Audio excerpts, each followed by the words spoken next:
У Харкові прогримів вибух за кілька хвилин після оголошення тривоги. Трапилося це близько 11:09. У Харкові загупало, і голова Харківської обласної військової адміністрації Олег Синігубов підтвердив атаку на регіон.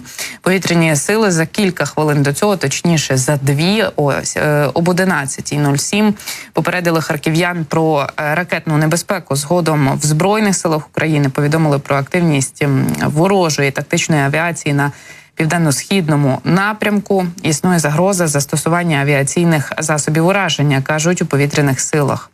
Детальнішої інформації станом на зараз немає. Ми її очікуємо зараз детальніше. Сподіваємося, що харків'яни все ж таки встигли добратися до укриттів. Але бачите, сьогоднішня ніч і сьогоднішній ранок вкотре доводять, чуєте сигнал повітряної тривоги, обов'язково йдіть до укриттів. Бо я нагадаю, що вночі 8 травня російські військові тероризували Україну за допомогою ракет різного типу та шахедів. Зокрема, фіксувалися пуски з бомбардувальників Ту-95 МС. На Україну летіли калібри, а також один кинджал. Командування повітряних сил повідомило, що під час масованої атаки на Україну росіяни застосували 76 засобів повітряного нападу. Всього українським оборонцям вдалося знищити 59 із них. Ціллю росіян цього разу знову стала енергетична система нашої держави. Міненерго повідомили, що ворог масовано атакував об'єкти генерації та передачі електроенергії у 6 регіонах. Це Полтавська, Кіровоградська, Запорізька, Львівська, Івано-Франківська та Вінницька області. У Київській міській військовій адміністрації повідомили, що для атаки на столицю ворог використав крилаті ракети Х-101, Х-555, Х-55, які заходили з кількох напрямків, але завдяки зусиллям оборонців нашого неба усі повітряні цілі у межах столиці були знищені. Але наслідки все ще є, і просто зараз ви можете бачити їх на екрані. Я нагадаю, що ці кадри нині вранці опублікувала київська поліція. Вони говорять про те, що у населених пунктах області зафіксовані пошкодження, 13 приватних будинків, 3 транспортні засоби. На жаль, є постраждалі, 59-річна жінка та 33-річний чоловік. Їх госпіталізували і надають їм всю необхідну допомогу. Ну і я також нагадаю, що сьогодні в Укренерго закликають нас обмежити споживання електроенергії через те, що маємо дефіцит в енергосистемі. Особливо важкою ситуація буде з 18 до 23.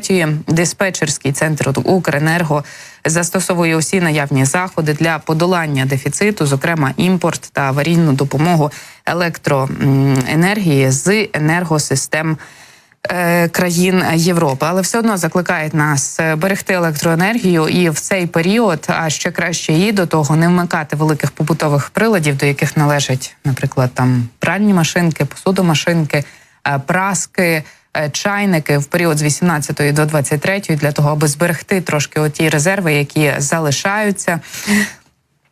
Ну і для того, аби наслідки вдалося подолати трохи легше, я нагадаю, що ці відімкнення світла з 18 до 23 вони плануються саме по всій Україні, на жаль.